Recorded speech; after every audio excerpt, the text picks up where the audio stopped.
Hi friends, நான் தினமும் பசும்பால் தான் வாங்கிட்டு இருக்கிறேன். 1 லிட்டர் தினமும் வாங்கினாலே நிறைய வெண்ணெய் சேகரிக்கலாம். பாக்கெட் பாலில் வருமானு எனக்கு தெரியல.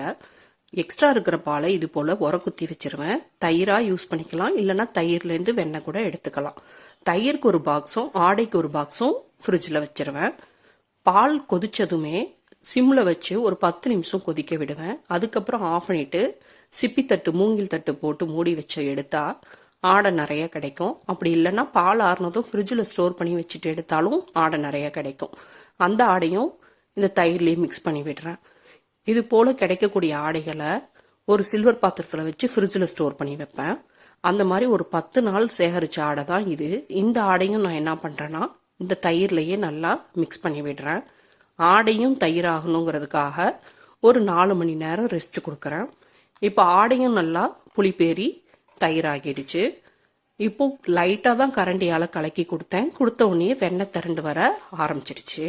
கரண்டியால் கலக்கி கொடுக்கலாம், மத்தால கடையலாம், அப்படி இல்லைன்னா மிக்சியில் பிளெண்ட் பண்ணி எடுக்கலாம், நம்ம விருப்பம்.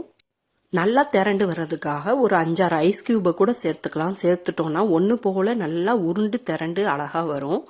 அப்படி கிடைக்கக்கூடிய வெண்ணெயை ஒரு 4-5 டைம் ஐஸ் வாட்டர்லேயே கழுவிக்கலாம். ஏன்னா வெண்ணெய் பிரியாது, நல்லா உருண்டே அப்படியே இருக்கும். அதுக்காக தான் ஐஸ் வாட்டரில் கழுவுறோம். நல்லா கழுவிட்டு வெண்ணெயை நம்ம உடனே தேவைப்பட்டால் நெய் காய்ச்சிக்கலாம். ஃப்ரிட்ஜ் இல்லாதவங்க கூட உடனே காய்ச்சிக்கலாம். இல்லை ஸ்டோர் பண்ணி வச்சு பின்னாடி பயன்படுத்தணும் அப்படின்னா ஃப்ரீசரில் ஸ்டோர் பண்ணி வச்சா எவ்வளோ நல்லா ஆனாலும் கெட்டு போகாது, வாட வராது. அம்மா எனக்கு நெய்யா உருக்கியோ இல்லைன்னா வெண்ணெயாவோ கொடுப்பாங்க. அவங்க கொடுத்த வெண்ணெயை ஃப்ரீசரில் ஸ்டோர் பண்ணி வச்சுருந்தேன். அதையும் காட்டுறேன் பாருங்கள். நெய் ஊறுக்கிற வீடியோ லிங்க் கீழே கொடுக்குறேன், செக் பண்ணி பாருங்கள். வீடியோ பிடிச்சிருந்தா லைக் பண்ணுங்கள், சப்ஸ்கிரைப் பண்ணுங்கள். தேங்க்யூ.